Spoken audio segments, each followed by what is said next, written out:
jalqabarratti oduu ijoo kaayyoon haleellaa godinaalee Oromiyaa naannoo Amaaraatiin waldaan keessan irratti faannoo Amaaraatiin baname kaayyoo jijjiirama diimoogiraafii uummataa hawaasummaa fi siyaas diinagdee naannichaa keessatti fiduu fi bulchiinsa addaa Amaaraa hundeessuuti jedhame.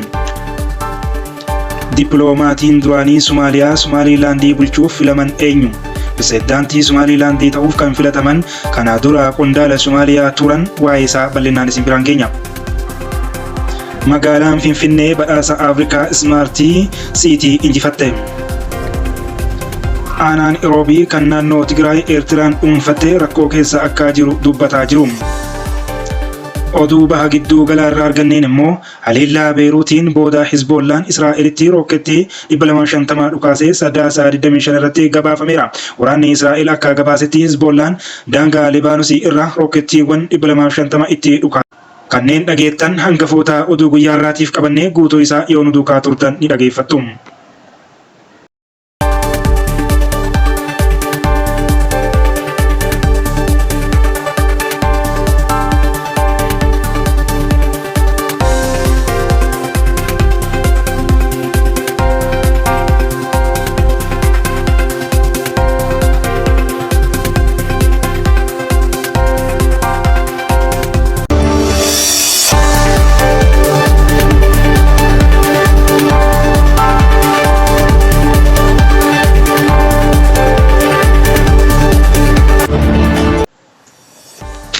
Daawwattootaa fi dhageeffattoota Ardii Miidiyaa Neetwoorkii nageenyi badhaadhaa akka fuunee akkam jirtu oduu keenya kaardhaaf qabannee balballoomii oduu isaatti ceenee jirra. Nu wajjin tura. Warri haarawaa gara Ardii Miidiyaa Neetwoorkii dhuftan immoo toora YouTube chaanaalii Ardii Miidiyaa Neetwoorkii subscribe like godha. Akkasumas yaada keessan koomentii jalatti nuuf kaaya. Like gochuudhaan eegala. Kaayyoon haleellaa godinaalee Oromiyaa naannoo Amaaraatiin waldaan keessan irratti faannoo Amaaraatiin baname kaayyoo jijjiirama diimoogiraafii uummata hawaasummaa fi siyaas diinagdee naannichaa keessatti fiduu fi bulchiinsa addaa Amaaraa hundeessuuti jedhame. Wallaggaa keessatti godina addaa argachuu barbaanna. Wallaggaa gandoota 20 ol keessatti dhalattoonni Amaaraa baay'ee waan ta'aniif bulchiinsi addaa Angaar Guutee irratti akka nuuf hundaa'u barbaanna. Mirgi godina addaa ta'uu keenya nuuf haa kabajamu jechuun dhalattoonni Amaaraa hedduun gaafataa jiru. Gucaa mallattoos sassaabanii galchanii jiru jedha gabaasni OMN dhiyeesse. Haasaan kun namoota humna finxaalessaa faannoo deeggaraniin fuula miidiyaa hawaasaa Taaktookii jedhamu irratti dubbatame. Humnoonni finxaaleyyii Amaaraa golgaa Itoophiyaa jedhu jalatti dhokachuun ilaalcha sirnoota durii tarkaanfachiisan weerara daangaa raawwachuun uummata Oromoo buqqisuun dhalattoota saba Amaaraa Gondarii fi Goojjam irraa fidanii qubsiisaa jiraachuu isaanii ragaaleen OMN godinaalee weeraraman keessa walitti qabee ni mul'isa. Oromiyaa lixaa godinaalee Wallaggaa Bahaa fi Horroo Guduruu Wallaggaa keessatti gandoota weeraraman irratti bulchiinsa addaa Amaaraa Angaar Guutee keessatti akka hundaa'u akkasumas Shawaa Kaabaa aanaan dharraa bulchiinsa mootummaa naannoo Amaaraa jalatti akka caaseeffamu gaafataa jiru. Kaayyoon gaafii kanaa naannolee irraa lafa bal'aa humnaa fi hidhannoon deeggaramanii fudhataa jiran irratti bulchiinsa addaa hundeessuun seera qabeessa taasisuudha.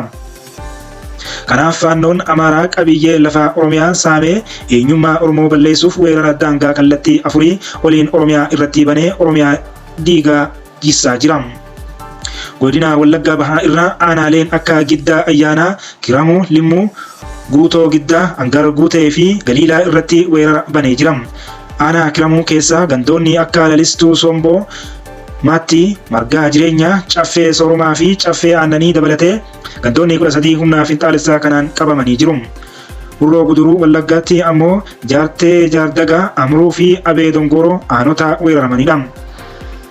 Aanaa Amruu keessa gandoota Migir, Joojoo, Lammuu, Sonkoor, Cidhaatti, Sammoo Illaamoo, Harar Jaarsoo, Harar Sammoo, Gabaa Ammuusii fi magaalaa Horoo dabalatee gandoonni 16 humna kanaan weeraramanii jiru.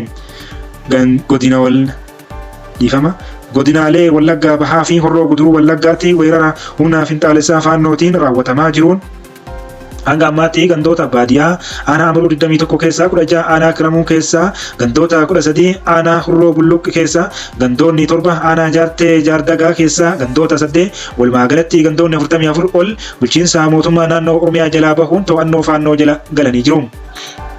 godina Shawaa Bahaatti aanaan Fantaallee fi Boosetti aanota galtuu ajjecha kanaan weeraramaniidha. Fantaallee irraa Arroollee Araddaalee akka Eddoo Guddoo, Eddoo Qalloo, Irraan Buutee, Borbor, Malkaa Jiroo, Haroo Arbaa, Ulaagaa, Xininjii, Qonyee, Micii, Winjii. Daawwattootaa fi dhaggeeffattoota Ardii Miidiyaa Neetwoorkii nageenyi badhaadhaa akka fuunee akkam jirtu oduu keenya kaarraaf qabannee balballoomii oduu isaatti ceenee jirra. Nu wajjin tura. Warri haaraa gara Ardii Miidiyaa Neetwoorkii dhuftan immoo toora YouTube chaanaalii Ardii Miidiyaa Neetwoorkii subscribe like godha. Akkasumas yaada keessan koomentii jalatti nuuf kaaya. Like gochuudhaan eegala. Kaayyoon haleellaa godinaalee Oromiyaa naannoo Amaaraatiin waldaangeessan irratti faannoo Amaaraatiin baname kaayyoon jijjiirama diimoogiraafii uummata hawaasummaa fi siyaas diinagdee naannichaa keessatti fiduu fi bulchiinsa addaa Amaaraa hundeessuuti jedhame. Wallaggaa keessatti godina addaa argachuu barbaanna. Wallaggaa gandoota 20 ol keessatti dhalattoonni Amaaraa baay'ee waan ta'aniif bulchiinsi addaa Angaar Guutee irratti akka nuuf hundaa'u barbaanna. Mirgi godina addaa ta'uu keenya nuuf haa kabajamu jechuun dhalattoonni Amaaraa hedduun gaafataa jiru. Gucaa mallattoos sassaabanii galchanii jiru jedha gabaasni OMN dhiyeesse. Haasaan kun namoota humna finxaalessaa faannoo deeggaraniin fuula miidiyaa hawaasaa Taaktookii jedhamu irratti dubbatame. Humnoonni finxaaleyyii Amaaraa golgaa Itoophiyaa jiru jalatti dhokachuun ilaalcha sirnoota durii tarkaanfachiisan weerara daangaa raawwachuun uummata Oromoo buqqisuun dhalattoota saba Amaaraa Gondarii fi Goojjam irraa fidanii qubsiisaa jiraachuu isaanii ragaaleen OMN godinaalee weeraraman keessa walitti qabe ni mul'isa. Oromiyaa lixaa godinaalee Wallaggaa Bahaa fi Horroo Guduruu Wallaggaa keessatti gandoota weeraraman irratti bulchiinsa addaa Amaaraa Angaar Guutee keessatti akka hundaa'u akkasumas Shawaa Kaabaa aanaan dharraa bulchiinsa mootummaa naannoo Amaaraa jalatti akka caaseeffamu gaafataa jiru. Kaayyoon gaafii kanaa naannolee irraa lafa bal'aa humnaa fi hidhannoon deeggaramanii fudhataa jiran irratti bulchiinsa addaa hundeessuun seera qabeessa taasisuudha. Kanaaf faannoon Amaaraa qabiyyee lafa Oromiyaa saamee eenyummaa Oromoo balleessuuf weerara daangaa kallattii afurii waliin Oromiyaa irratti banee Oromiyaa diigaa jiisaa jira. Godina Wallaggaa Bahaa irraa aanaaleen akka Giddaa Ayyaanaa, Kiramuu, Limmuu, Guutoo Giddaa, Angaar Guutee fi Galiilaa irratti weerara banee jira. Aanaa Kiramuu keessa gandoonni akka Lalistuu Somboo, Maattii, Margaa Jireenyaa, Caffee Soromaa fi Caffee Aannanii dabalatee gandoonni 13 humnaa finxaalessaa kanaan qabamanii jiru. Horroo Guduruu Wallaggaatti ammoo Jaartee Jaardagaa, Amruu fi Abee Dongoroo aanota weeraramanidha. Aanaa Amruu keessa gandoota Migir, Joojoo, Lammuu, Sonkoor, Cidhaatti, Sammoo Illaamoo, Harar Jaarsoo, Harar Sammoo, Gabaa Ammuusii fi magaalaa Horoo dabalatee gandoonni 16 humna kanaan weeraramanii jiru. Gandooti guddoo Harooressaa Bal'aa, Harooressaa Qallaa, Funyaan Booraa, Funyaan Waangaayyoo fi Qorkeedha. Aanaa Boosatti ganda Burcataa keessa araddaawwan akka Siiquu, Qoyisoo, Mindaa, Gardaa Qal'aa, Handoodee Garba Adii, Seera'ee Boortichaa, Maqdallaa fi Qaawwaa Bubbisaa yookiin Qarsaa Abbaa Bunee, Dudigaa Daalachaa, Fossoo Gabaa Raadaa, Calalaqaa fi Qilee Arbaa weerara faannoo jala jiru. Shawaa Kaabaa irraa aanonni akka Qimbiibiitii fi Dharraa aanota humnoota kanaan weeraramanidha. Aanaa Dharraa irraa gandoonni akka Deenyuu Weebensoo, Jiruu Dadaa, Tuutii, Iluu Goodaa, Caffee, Baabbuu Dirree, Sarar Qullaa, Saralash, Makaftaa Mannayyoo, Waarree Mannayyoo, Baayitii, Mana Lagoo, Gabroo Barreessaa, Humaa Bunayyaa fa'a weeraramanii jiru. Aanaa Dharraatti Dharraa Asmallaash komitee jedhu hundeessanii aanaa Dharraa Oromiyaa jalaa baasuun mootummaa naannoo Amaaraa jala galchuu hojjetaa jiru. Kaayyoo bulchiinsa addaa hundeessuu kana galmaan gahuuf haleellaa uummata Oromoo irratti raawwachuun ajjeesuu, buqqisuu, saamuu fi namoota isaanii naannoo Amaaraa irraa fidanii qubsiisaa jiraachuu jiraattonni himan. Qe'ee Oromoo keessaa fixanii qubattoota naannoo Amaaraa irraa fidanii keessaa qubsiisuun diimoogiraafii uummataa jijjiiraa jiru jedha gabaasichi kan arganne OMN irraa.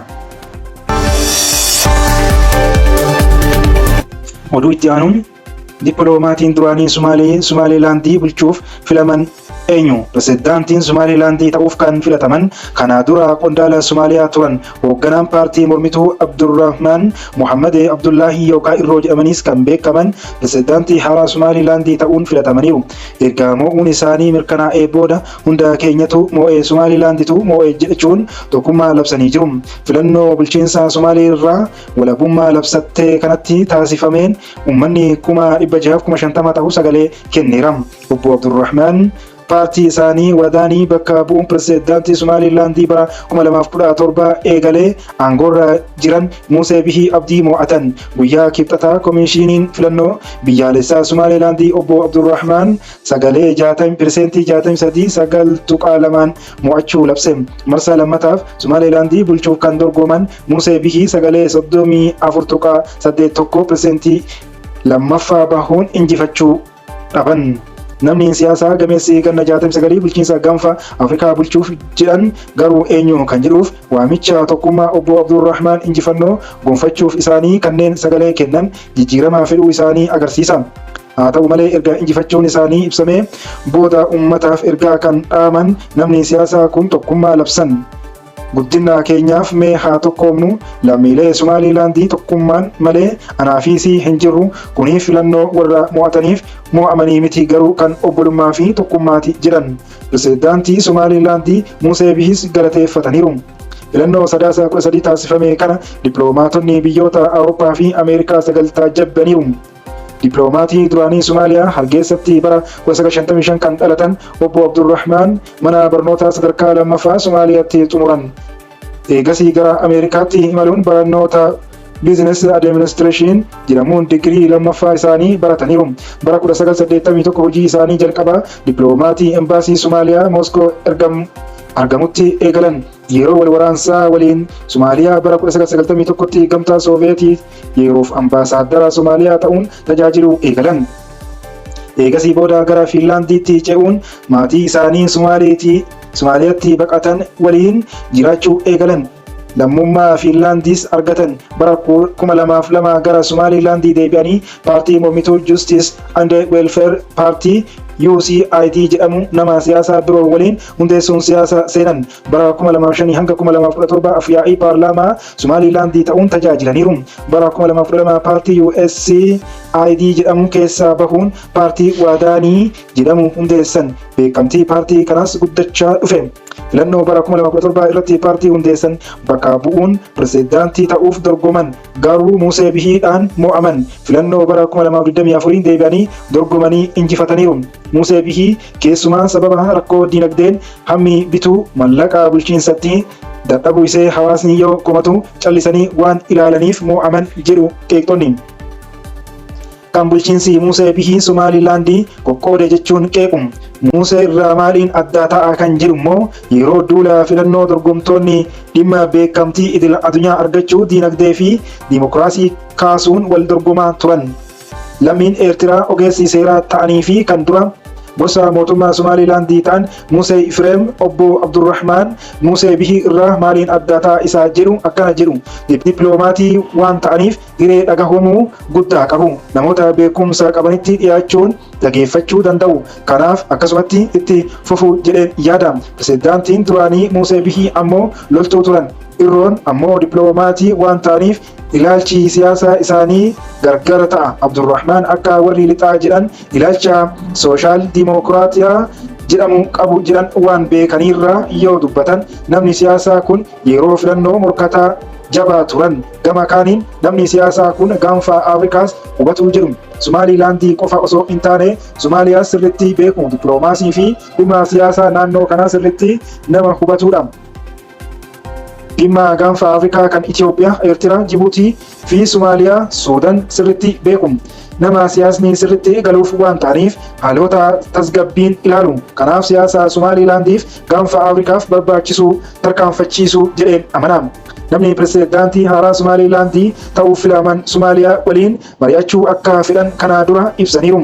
Qoratamaa ifama Qormaata gara fuulduraa namni siyaasaa suuta dubbatan yeroo aangootti dhufan rakkoowwan kana dura turan baay'ee dhaalu. Erga Somaalilaandii waggoota 30 ol dura walabummaa labsattee biyya beekamtii idil addunyaa kenneef hin jiru. Waggoota muraasa darban Somaalilaandii walii galtee investimentii erga tolfachuu eegaltee booda Somaaliyaa waliin muddamni cimeera. Kun walii galtee ulaa galaanaa Itoophiyaaf Somaalilaandii waliin mallatteessan ni dabalata. Akkaataa walii galtee kanaan Pireezidaantii Musee Bihii qarqara galaanaa kiiloomeetira 20 dheeratu biyya ulaa galaanaa hin qabne Itoophiyaan buufata dooniif waraanaaf akka fayyadamtu walii galan. Faallaan Itoophiyaan Somaalilaandiif beekamtii ni kenniti jedhan. Kuni ifatti Itoophiyaadhaan hin mirkanoofne. Walii galteen guutuus ummataaf ifa hin taane. Somaalilaandii akka qaama isheetti kan ilaaltu, Somaaliyaan walii galtee kana akka weeraraattiin ilaala. Birmadummaa kiyyaas sarbaa jettee mormite. Pireezidaantiin haaraa rakkoo hojii dhabdummaa fi qaala'insa gatii olaanaas walumaan dhaalan.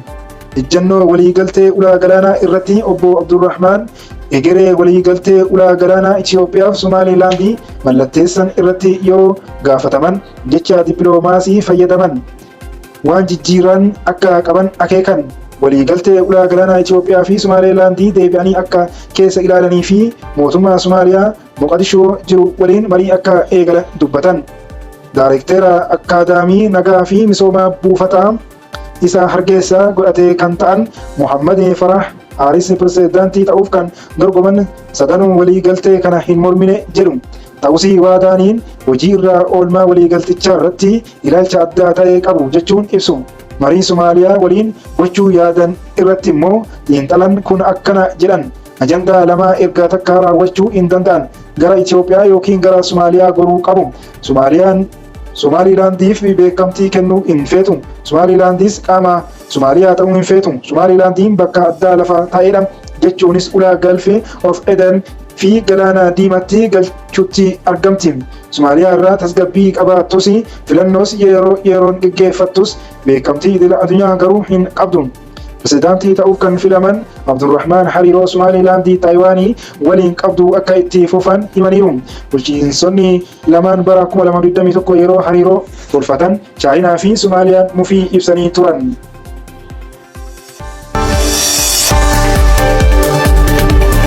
Magaalaan Finfinnee badhaasa Afrikaa Smart City injifatte. Magaalaan Finfinnee dorgommii Afrikaa Smart City Investmentii Summitii jedhamu bara 2024 magaalaa Naayiroobiitti gaggeeffame irratti tokkoffaa bahuun badhaafamte. Magaalaan Finfinnee dorgommii magaalota Smart Afrikaa magaalonni biyyoota Afrikaa 36 irratti hirmaatan kana irratti bu'aa gaarii piroojeektii kiiloomeetirii galmeessiteen magaalaa filatamtuu Afrikaa ta'uun badhaafamteetti. Odeeffannoo imbaasii Itoophiyaa Keeniyaa Naayiroobiitti argamu irraa BBC'n argate akka agarsiisutti bara kana hojii piroojeektii koriidarii Finfinneetti hojjetamaa jiruun badhaasicha injifatte. Misoomni koriidarii kallattii muummichi ministeera Abiyyi Ahmedii kennaniin akkasumas gaggeessummaa jabaa kantiibaa magaalichaa Aadde Adaanech Abeebee kennaniin haala gaariin hojjetamuun isaa beekamtii kana akka argatuuf gargaareera jedhe odeeffannoon imbaasichaa. Dorgommii kana irratti magaalonni Afrikaa 36 hirmaataniiru. Ministeerri Dijitaalaa duraanii Rwaandaa Jiin Filiippeerti sagantaa badhaasaa kana irratti akkas jedhan. Ji'a waxabajjii keessa magaalaa Finfinnee deemeen ture. Daandiin hunduu diddiigameera. Dhagaa fi cirrachaa simmintoon daandii irraa guuteera. Halkanis guyyaas hojjetu. Tiraafikiin rakkoo guddaa taheera. Jalqaba ji'a fulbaanaatti deebi'ee yoon deemu magaalaa haaromteen argee miti. Magaalaa haaraan argee jechuun ibse. Yoo hojjannee Afrikaa keessatti waan hunduu ni danda'ama jedhe. Kantiibaa magaalaa Finfinnee bakka bu'uun badhaasicha kan fudhatan waajjira kantiibaa magaalaa Finfinnee kan hooggananii fi itti aanaa dhimmoota kaabinee kan ta'an obbo Mokonnon yaa'ii magaalaan Finfinnee magaalota Afrikaa kaaniif dhimma ashaaraa magariisaa fi misooma koriidarii irratti muuxannoo qooduuf qophii tahuu himaniiru. Magaalaan Finfinnee jiraattotaaf mijattuu taasisuu daandii imaltoota baayiskilii fi misooma magariisaan hojii hojjetamee ilaallamee badhaasichi akka kennamee fi qindeessitoonni sagantichaa himaniiru. Bulchiinsa Ismaartii teekinooloojii kalaqa carraa hojii uumuu fi naannoo jireenyaaf mijattuu taate qabxiileen jedhamanii fi ulaagaa Ismaartii Siitii tahan waan guuteef Finfinneen morkattoota ishee akka Kiigaalii caaltee badhaasicha fudhattee jedhan. Badhaasni kun magaalaa Naayiroobii fi Naayiroobiitti kan argamu UN Habitaa Koonzaa teekinooloojii fi Daalaa jedhamuun qophaa'e. Kantiibaan magaalota Afrikaa adda addaa fi ministeeronni IT biyyoota adda addaa saganticha irratti argamaniiru jedhe odeeffannoon embaasii Itoophiyaa Naayiroobii jiru irraa arganne. Dorgommiin Smart City Afrikaa bara 2025 fulbaana keessa magaalaa Finfinneetti akka qophaa'us murtaa'eera. Itti aanaa ambaasaadara kan ta'an ambaasaadar Dammaqaa Atinaafuu magaalaan Finfinnee teessoo gamtaa Afrikaa qofa osoo hin taane addunyaa irraa magaalaa sadaffaa teessoo dippiloomaatota akka taates eeraniiru. Magaalaan Finfinnee misooma koriidarii dhiyeenyaa kan eegalte yoo ta'u miidhagina magaalattii yeroo gabaabaa keessatti jijjiiruu dandeesseetti. Sagantaa misooma koriidarii marsaa lammataa kan hojjetaman jiru yoo ta'u iddoowwan misoomaan kiiloomeetira 43 uwwise.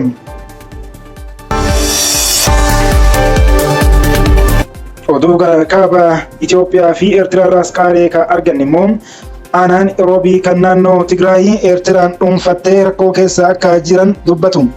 Karaan qabnu tokkichi loltoota Eertiraan cufamanii rakkachaa jirru uummata Roobii naannoo Tigraay godina bahaatti kan argamtu aanaa Roobii keessatti rooba gaarii tureen uummanni hanga danda'u qotatee midhaan gahaa eeggataa turen amma garuu haalli keessa jiran baay'isee fokkisaadha jedhu lubi Bataskaanaa Kaatolikii magaalaa Yihuhaanii fi Addeegraatii gidduu deddeebi'anii barsiisan.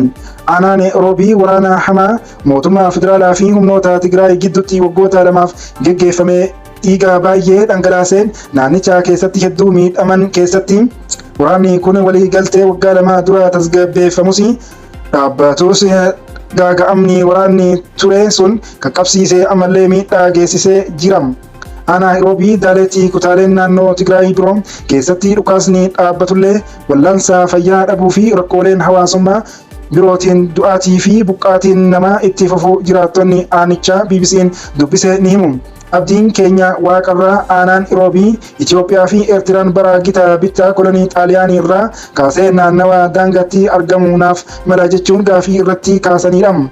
Yeroo waraanni TPLF fi mootummaa gidduutti jalqabetti waraana Itoophiyaa waliin hiriiruun kan lolaa turan loltoonni Eertiraa aanaa kana akka to'atan jiraattonni ni dubbatu. Kanarraa kan ka'e yeroo ammaa kana wari'aatillee Indaalgeedaa akkasumas Hegeraalee fi Aleeteenaa bakkeen jiraman gariin to'annoo waraana Eertiraa jalatti akka argamanii himu jiraattonni. Mootummaan Eertiraa garuu loltoota isaa kan argaman bakkeewwan kutaa qaama bulchiinsa isaati jedhamuun murtaa'e keessa ta'uu isaanii ibsuudhaan yeroo garaagaraatti deebii kennaa tureera. Erga waraanni sun uumamee booda jiraattonni aanichaa harka caalaan buqqaanii gara magaalota Addeegraatii fi Maqaleetti kan godaanan yoo ta'u erga waraanichi dhaabbatee waggoota lamaan darbanii asiis nageenya tajaajila hawaasummaa ilaalchisee wanti fooyya'e akka hin jirre dubbatu jiraattonni.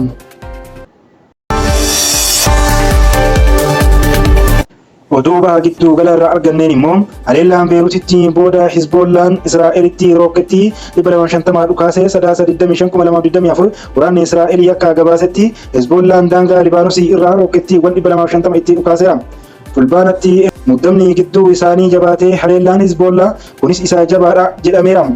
Kaabaa fi gidduu gala Israa'elitti namoonni baay'een yoo miidhaman gamoowwan immoo manca'aniiru gariin isaanii kan Teel Aviivitti siiqanii argamanidha. Haleellaan kun isa Israa'el gaafa sanbata gidduu gala Beeruutii irratti haleellaa qilleensaa raawwatteen booda dhagahame. Haleellaa Beeruutitti yoo xiqqaate namoonni 29 ajjeefamuu ministeerri fayyaa Libaanosii ibseera. Gaafa dilbata miidiyaaleen Israa'el lola milishaa Iraaniin deeggaramuu Hizboollaa wajjin adeemsifamuu dhaabuuf Libaanosii fi Israa'el gara waliigaltee dhukaasaa dhaabuutti adeemaa jiru jechuun gabaasanii ture.